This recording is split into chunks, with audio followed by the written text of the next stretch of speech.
All right. What do you want in a recruiting coach? What are you looking for and what to look out for? That's the most important piece that I want to get across to you.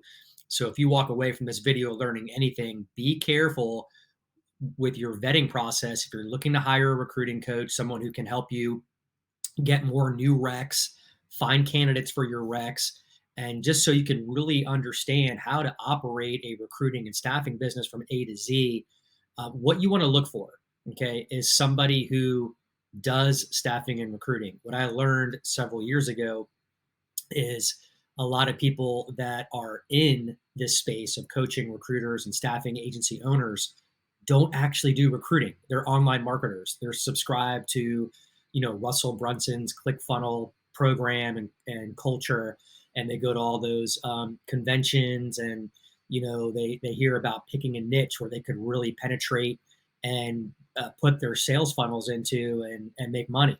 And these people have never had a recruiting background, so um, that's one thing you want to look out for. Do not hire somebody who can't show you their last placement, and hopefully it was recent. So if you look at my videos on YouTube, you'll see one I just did recently. It's labeled, how to close a $100,000 retain search. So guys, I'm just like you. I'm in the trenches every day. I operate and own a recruiting business, a retained executive search company. I do that half of my week.